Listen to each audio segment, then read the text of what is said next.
선생님들께서 저 환경교육이라는 단어를, 환경교육사의 환경교육이죠. 환경교육이라는 단어를 수도 없이 들어보셨을 거고, 적어도 뭐 여기 와서 들은 것만 쳐도 수백 번이 넘을 겁니다. 환경교육이라는 단어를 수없이 들어보셨을 거고, 앞으로 수없이 들으실 겁니다. 이 업계를 떠나지 않는다면. 그러면 저는 한 번 정도는 저 환경교육이라는 저 단어를 이렇게 두 개로 구분해서 생각해보는 시간은 한 번 정도는 필요한 것 같습니다. 매번 그럴 필요는 없지만, 환경교육은 아시는 것처럼 환경이라는 단어와 교육이라는 단어가 합쳐져 있는 단어입니다. 저 두 개의 단어는 각각이 전혀 다른 의미를 갖고 있고, 각각은 둘 다 엄청 중요할 겁니다. 우리가 그런 류의 단어를 합쳐가지고 만드는 단어를 합성어라고 부르죠. 그래서 이제 저렇게 합성어로 환경교육이라는 단어를 만들어서 우리가 쓰고 있고, 환경교육하면 떠오르는 어떤 이미지가 하나로 이렇게 떠오르실 텐데, 각각 다르겠죠. 근데 그 이미지는 다른 게 당연하고요.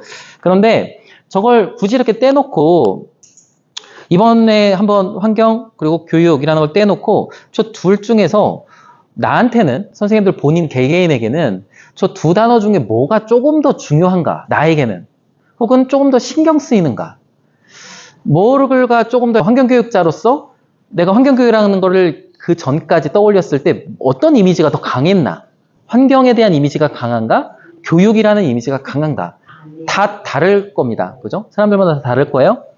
그러면 뭐에 더 중점을 두고 있는지도 개개인마다 다르겠죠. 환경교육사는 뒤에 있는 교육에 어느 정도 최소한 이 과정을 통해서라도 한 번 정도 중점을 더 보세요 라는 그런 과정에 좀 더 가깝습니다. 앞에 있는 환경이 중요하지 않다고 말하는 게 아닙니다. 그렇게 오해하시면 안 되고 둘 다 중요합니다. 거의 똑같이 중요해요.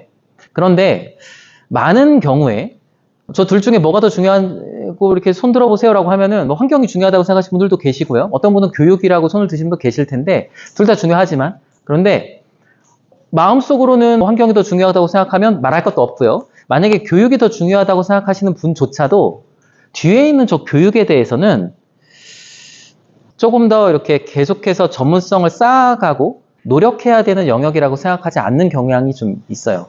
조금 더 익숙하기도 하고, 환경은 새로운 이슈가 나오면 공부도 해야 될 것 같고, 어떤 기관에 소속돼 있으면 기관에서 뭔가 새로운 트렌드가 나오면, 미세 플라스틱이라는 이슈가 나오면 그것에 대한 전문가도 불러가지고 교육도 받고, 탄소 중립이라는 게 이슈가 되면 교수님 불러다가 특강도 하고, 저 앞에 있는 환경은 기관에서나 나나 계속 신경이 쓰이는, 뭔가 계속 공부도 해야 될 것 같고 저것에 대한 전문성을 안 쌓으면 안 될 것 같은 강박을 줍니다. 뒤에 있는 교육은 그 정도는 아니에요. 대부분의 분들이. 분명히 똑같이 중요한데, 그러다 보니까 우리는 시간이 무한되고 기회가 무한대로 나한테 주어지면야 환경도 충분히 공부도 하고 뒤에도 공부를 할 텐데 그렇지 못하죠. 우리는 다 시간이 되게 제한적이니까. 그러다 보면 본의 아니게 뒤에 있는 교육을 신경 못 씁니다. 앞에 있는 환경은 내가 신경을 쓰든지 사실은 신경 쓰지 않더라도 강제돼요. 이 연수를 들어야만 뭐 어떤 기회를 줍니다. 뭐 강사 활동을 하려면 이 프로그램에 이수해야 됩니다. 되게 흔한 얘기죠. 그런 이수들을 보면 대부분은 앞에 있는 저 내용을 다룹니다. 그러다 보니까 많은 경우에 저 뒤에 있는 교육이 중요하다는 거 다 아는데 여기서 교육이 안 중요하다고 생각하시는 한 명도 없을 겁니다. 당연히 중요하다고 생각하고 내가 하는 활동 교육 행위라는 걸 인지함에도 불구하고 많은 경우에 뒤로 밀리게 되죠. 마치 환경교육 전문가가 환경 전문가인 것처럼 행동하는 겁니다. 실질적인 행위는 교육을 하고 있음에도 불구하고 그냥 미세먼지 전문가가, 탄소 중립 전문가가, 환경 어떤 내용학 전문가가, 생태 전문가, 하천 전문가가 하는 거랑 내가 하는 게 별 차이 없는 거죠. 그냥 그렇게 공부하고 필드에 나가서 모니터링하고 같이 논의하고 전문가 얘기를 듣고 유튜브를 보고 하는 그 과정들입니다. 거의 똑같죠? 그 분야의 그냥 전문가랑 하는 거랑. 그런 다음에 실제로 마지막으로 하는 행위는 교육이고, 그 두 가지의 괴리감이 생길 가능성이 높습니다. 이 말씀을 좀 드리려고 하는 거예요. 경험이 있으신 분들은 다 느끼시겠지만 저 어떤 교육, A 교육이라고 부른다고 하면 A 위치에 환경이 들어가면 환경 교육인 겁니다. 영어가 들어가면 영어 교육인 거고, 그죠? 많은 분야가 있겠죠. 근데 A 교육이라는 분야의 초보 교육자한테는 A가 중요해요. 중요하다기보다는 그러면 뭐 전문 교육자한테는 안 중요하냐? 아니요, 그 사람들도 중요한데 본인이 훨씬 더 신경 쓴다는 거예요. 너무 신경이 쓰여가지고 내가 기후변화에 대해서 잘 모른다고 스스로 느끼고 있는데 기후변화를 주제로 초등학교에 들어가가지고 교육을 하는 기회를 얻게 되면 기후변화를 너무 공부해야 되는 것 같은 그 강박이 엄청 난단 말이에요. 초등학교 3학년, 4학년 학생들이나 거기에 교육과정이나 학교에 대해서 공부해야 된다는 생각은 그만큼 들지 않아요. 그걸 알면 좋지만, 알면 좋다는 건 다 알고 있습니다만, 제가 말하는 그 우선순위가 뭔지 아시겠죠? 초보자한테는 앞에는 저 A가 너무 신경 쓰입니다. 그러다 보니까 초보자한테만 그런 게 아니라 앞으로도 계속 그러실 가능성이 높아요. 우리가 저 사람이 정말 그 분야의 뭐 환경교육을 하신다면 주변 동료 강사님들이 계실 텐데 보셨을 그런 강사님들 중에서 저 강사는 되게 잘한다 싶은 강사들이 좀 있습니다. 뭐 조금 진짜 잘하면 좀 부러워 보이기도 하고요. 왜 그러냐면 많은 기회를 얻기도 할 거고 뭐 그것 자체로도 되게 의미가 있지만 그 내가 부러워하는 강사의 수업의 모습이 굉장히 즐겁고 아이들도 만족하고 재미있고 강사도 자기가 하고 싶은 것들을 하는 자유로운 그런 분위기로 비춰지거든요. 그러니까 부럽죠. 기회를 그러니까 더 많이 얻게 되고 그런 사람이 아마 환경교육의 전문 강사일 거고 선생님들께서 이왕이면 되고 싶어하는 그런 분들은 초보자가 아닙니다.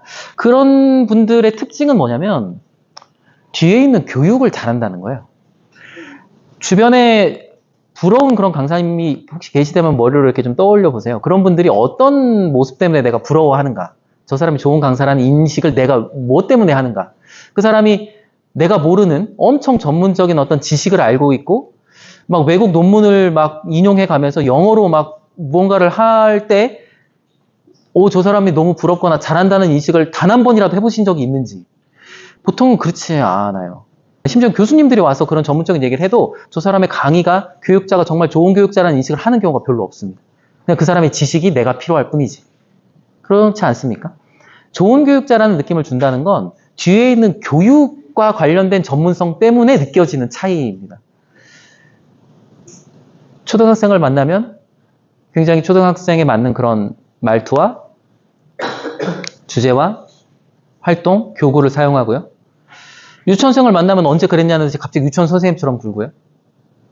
나는 뽀로로가 마지막이었는데 내가 알고 있는 유치원생의 어떤 얘들이 좋아할 만한 뽀로로는 벌써 나이가 40이 다 되어가고 있고 물론 뭐 아직도 뭐 TV에서 나오니까 애들은 알고 있습니다만 우리가 그 인지하는 그런 뽀로로는 아니죠. 아기상어 이런 얘기 하시는 분도 있는데 그것도 한 10년쯤 됐습니다. 그런 나는 잘 모르는 그런 것들을 잘 인지하고 아이들과 잘 놀고 그에 걸맞는 수업을 하고요. 그러면서도 갑자기 막 선생님들 앞에 서서는 세상 전문가처럼 굴고 그런 게 자연스러워 보이고 그러면 되게 닮고 싶은 부러운 교육자가 됩니다. 누구나 찾죠. 그런 사람의 특징은 저 뒤에 있는 교육 전문성이 있다는 겁니다. 동의하실 거고 선생님들께서 만약에 나는 뭐 목표가 환경교육 초보 교육자야 그냥 난 목표가 그냥 나는 가늘고 길게 가는 거지 뭐 내 인생 모토가 그러니까 뭐 이러면서 그게 목표시면은 뭐 딱히 이렇게 제가 뭐 권유하거나 그럴 필요는 없는데 그게 아니고 그래도 이왕이면 내가 이 분야에서 오랫동안 의미 있게 사람들이 좀 필요로 하는 교육 강사가 되고 싶다면 저 뒤에 있는 교육을 신경 쓰셔야 된다는 겁니다. 저걸 의도적으로 신경 쓰셔야 된다는 게 문제입니다. 앞에 있는 A에 위치하는 거는 그 분야의 교육자라면 내가 심지어 신경을 쓰지 않아도 강제돼요. 그걸 막 연수를 시켜준다니까? 이거 들으라고 막 알려주고 막 자료도 막 주고 그러니까 하기 싫어도 하게 돼요. 어느 정도의 소양은 쌓게 됩니다. 뒤에 있는 교육은 아무도 그렇게 하지 않습니다. 이 양성 과정이 거의 마지막이에요. 제가 느끼기에는. 선생님들께서 어딘가 이렇게 뭐 취업을 하시거나 이럴 때 뭐 수업 시연을 평가를 또 받으실 수는 있지만 그것도 전문적으로 이렇게 트레이닝 시켜준 다음에 하는 게 아니라 그냥 시연으로 평가하는 거잖아요. 누가 그렇게 알려주는 데도 없습니다. 뭐 대학원 다니고 학교 다시 들어갔을 거 아니면. 그러니까 개인이 계속 신경 쓰셔야죠. 아까처럼 초등학교 3학년, 4학년 기후변화 관련된 교육을 의뢰를 받았을 때 나는 기후변화 그 내용 자체 이거 내가 기본과정에서 저에게 심지어는 온라인상으로 이렇게 이야기를 들었던 그 교재 그거 어딨지? 뭐 그거부터 이렇게 찾고 시작하는 모습이 아니라 초등학교 3학년, 4학년 아이들이 지금 기후변화에 대해서 얼마나 인지하고 있지? 얘들이 학교에서 어디까지 배우지? 얼마나 배웠을까? 내가 하려고 하는 이 교구 활동을 해봤을까? 이런 수업을 얘네들은 몇 번 해봤을까? 안 해봤을까? 해봤을까? 등등에 대한 신경이 엄청 쓰이는 사람이 있을 수 있습니다. 없다면 억지로 그러셔야 돼요. 그게 좋은 교육자의 모습입니다. 그렇게 하는 게 바람직해서 그런 게 아니라 그렇게 해야 실제로 좋은 강사가 돼요. 네, 너무 단순합니다.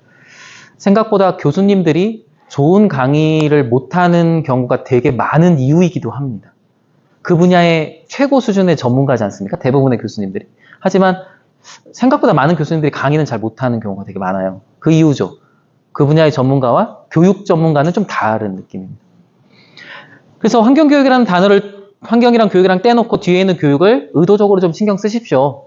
라는 메시지를 드리는 거고, 이 과정이 약간 그런 거를 강제합니다. 계속해서 지도안도 만들어보고, 막 교수법도 하고, 학습법도 공부하고, 시연 평가도 보고, 거의 그게 전부죠. 지금 실무 과정이. 그러니까 그렇게 강제되는 것은 이제 하시겠지만, 이 이후에 자격 취득 당연히 다 하실 텐데, 그 이후에 강사 활동 하시면서도 시간을 그냥 보내면, 그냥 자연스럽게 흘러가는 대로 내 몸을 맡기면, 저 뒤에 있는 교육 전문성은 안 쌓인다. 그러면 저건 한 번만 공부하면 되는가? 아니에요. 교육과정은 계속 변하고, 보통은 5, 6년 정도 지나면은 모든 학교의, 모든 학년군의 모든 교과의 교육과정은 다 변합니다. 그러면 최소 5, 6년의 텀으로는 내가 학교 학생들을 대상으로 한다면, 얘네들이 그래도 학교에서 뭘 배우고 있는지는 알고 들어가야 될 거 아닙니까?